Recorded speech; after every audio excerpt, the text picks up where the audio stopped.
Meanwhile, in the rest of the country, yes, we will get back to this whole spine thing, but there's also, and how I want my bureaucrats back, please. Thank you very much.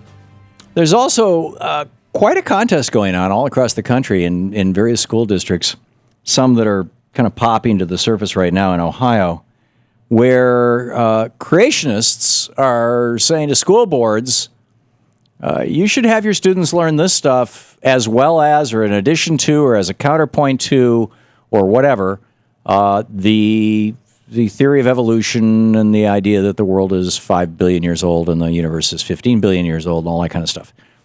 And I'm not sure how that's going to help those students, be competitive in the world and get into college and anything else. I'm guessing if they want to become ministers or evangelists, it might. Dr. Joseph Mastropaolo is with us. Am I saying that right, sir? Mastropaolo. Mastropaolo. And a PhD in kinesiology and taught biomechanics and physiology at California University for 25 years. The website, Joseph Mastro, Mastro, Paolo, Paolo.com is the website. There's a link to it at thomhartmann.com, too, if you weren't writing that fast. And what is your definition of creationism? Well, first of all, I think I should reveal to you that I'm not a creationist. I'm what I would call a classical scientist. And so what that means is that I would go according to the rules of classical science, and that's what I would advise any school board to do. Now, if you're an evolutionist, whether you realize it or not, you're in favor of censorship, because evolution was revealed as a superstition 340 years ago, and subsequently 160 years ago, that was confirmed by Louis Pasteur and John Tyndall. So how is it that I can go into the hospital now and catch a strain of strep, methicillin-resistant, MRSA, methicillin-resistant strep, that has evolved a resistance to methicillin, the most potent antibiotic? How is it that there are strains of gonorrhea out there that are resistant to antibiotic? How is it that the bacteria that causes tuberculosis has evolved a defense against many of the antibiotics that have historically been used against them, if there is no such thing as evolution? There's no such thing as evolution of any of those strains of organisms that you mentioned. So God created them all just to make life miserable for us? No, hold on. What you have to realize is that every organism, that includes human beings, will have a bell curve of susceptibility to any kind of factor that is going to cause mortality or morbidity. Sure, it's why some of us survived the Black Plague and some of us didn't.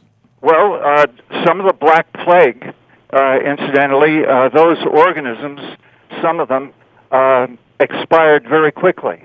Others, most of them, didn't. And then there were some that even if you put in the most advanced antibiotics, would still take an enormous amount of time to kill.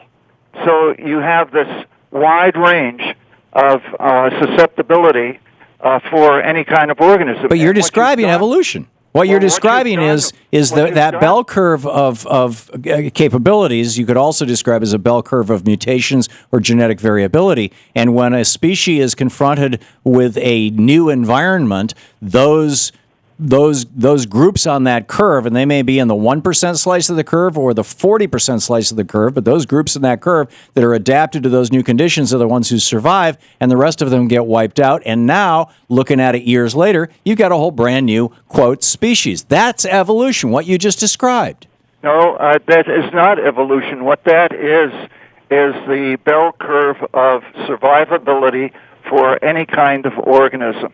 And what you have done with your antibiotic is you've wiped out the easily killed portion of that bell curve. Right, and millions of years ago, those... And what you have left over are the ones that are highly resistant.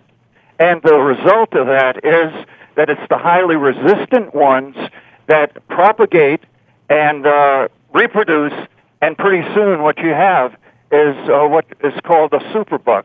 Right. But that is only because you've wiped out the ones so if you go back, were easily killed. If you go back roughly a billion years, maybe 700 million years, and you find the very earliest multicellular organisms, you find that some of them had an individual cell that made them that had chemicals in it that made them sensitive to light, and they were able to more accurately orient themselves to the sun and use photosynthesis to make more stuff. And as these things got more and more complex, again, being weeded out by the exact same process you're describing, those who couldn't orient themselves to the sun died out, or if there were predators around, got eaten. And as these ones got, as they continued to shall we say, diversify, to avoid a word you probably don't like, mutate, or have variability. As they continue to get more and more complex, eventually we ended up with eyeballs. I mean, over time. That's a very nice story, but there is no evidence to back it up. So well, sure there is. What you have are organisms coming into being with their eyeballs already in operation. And so what you have... There's a whole spectrum of visual response, a visual response from the plant kingdom through the animal kingdom. Well, I've done experiments with plants as well. I've investigated for Microsterias, which is a one-cell plant, how many of them are duplicates. If you're going to be an evolutionist, you got to have to realize that you're going to have to make duplicates with only one advantage with each organism. And there were no duplicates. Every one was an original. Now, please tell me what it is throughout the universe, and this is incidentally throughout the universe, living and non-living things combined. There is not one thing in nature that is identical to another. Now, who did that? Was it Santa Claus's elves? Was it leprechauns? Was it the green men from Mars? Was it natural law? Hey? Was it natural law? Natural law? Sure. Well, how does natural law work? I'm with Ben Franklin and Thomas Jefferson on this. Every grain of sand has to be an original. Sure. How does natural law operate like that? How does it not operate like that? Natural law that permits that. How does it not operate like that? So, but we are splitting hairs here. You want this taught to children in school, when the majority of scientists would, not just disagree with you, but strongly disagree with you. How does that help our children? Well, the way that it helps our children is it tells them that you don't teach things and you don't believe things unless you have experiments that back them up. And when you do the experiments, what you find is not evolution, you find devolution. Everything wears out, everything... You're talking about entropy. Everything disintegrates, everything approaches disappearance. You find nothing in the opposite direction. Well, no. You're describing entropy, and I would say that, if you want to just apply that to a human being, anybody over 20 is starting to experience entropy, but anybody who's 5 years old is in the reverse of entropy.